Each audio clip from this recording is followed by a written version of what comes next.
இல்லைங்க, கமல் பேச்சு ரைட்டுன்னு அவங்க சொல்கிறாங்கன்னா அதுக்கு முக்கிய காரணம் அவங்களுக்குமே அந்த ஸ்பீச் புரியல. புரிஞ்சிருந்தால் அவங்க கண்டிப்பாக வரவேற்று ரைட்டுன்னு சொல்ல மாட்டாங்க. அவங்களுக்கு பெரியாரையும் தெரியலை, கமலையும் தெரியலை, அவர் என்ன பேசினாருங்கிறதும் தெரியல. அதனால் குருட்டு போக்கா எதுக்கும் இருக்கட்டும் அப்படின்னு சொம்பை மட்டும் தூக்கி முட்டை மட்டும் கொடுத்துக்கிட்டு இருக்கிறாங்க. அதான் உண்மை.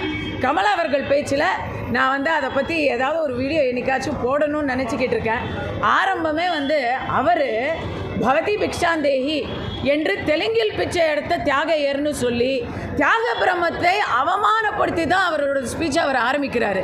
தெலுங்கு பாஷையும் தெலுங்கு மொழியும் அவமானப்படுத்தி தான் அவர் ஸ்பீச் ஆரம்பிக்கிறாரு. ஆனால் இந்த கவர்மெண்ட்டில் பொய்யா கஸ்தூரி மேலே தெலுங்கு மக்களை பேசுனாங்கன்னு வழக்கு போட தெரியுது.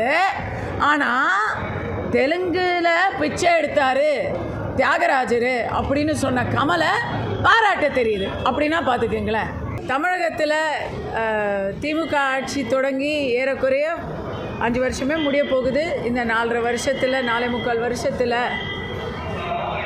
முக்கியமாக எல்லா இடத்துலையும் பார்க்குற ஒரு மிகப்பெரிய வித்தியாசம் என்னன்னு சொன்னால் 2021 எலெக்ஷனில் நாம் பேசின பிரச்சனைகள், அப்போ எதிர்க்கட்சி தலைவராக இருந்த ஸ்டாலின் அவர்கள் பேசின பிரச்சனைகள் பார்த்திங்கன்னா டாஸ்மாக்கு, கரோனா போன்ற விஷயங்களையெல்லாம் அவர் ஹைலைட் பண்ணிக்கிட்டு இருந்தார். இன்றைக்கி அது ரொம்ப பெருசாக இருக்குது. அதை விட பெரிய பிரச்சனை போதை பிரச்சனையாக இருக்குது.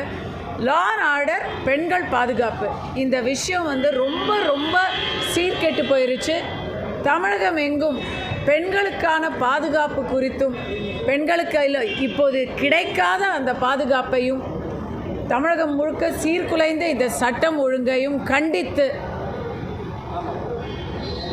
தமிழ்நாடு முழுவதுமாக இன்று பாஜக, அதிமுக உள்ளிட்ட தேசிய ஜனநாயக கூட்டணி கட்சிகள் மிக பிரம்மாண்டமான ஆர்ப்பாட்டத்தை நடத்தி கொண்டிருக்கிறார்கள். காலையிலிருந்து ஆரம்பிச்சிடுச்சு.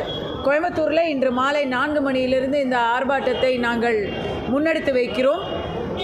முக்கியமாக இந்த ஆட்சிக்கும் மக்களுக்கும் மக்கள் குரலாக ஒலிக்கிறோம்.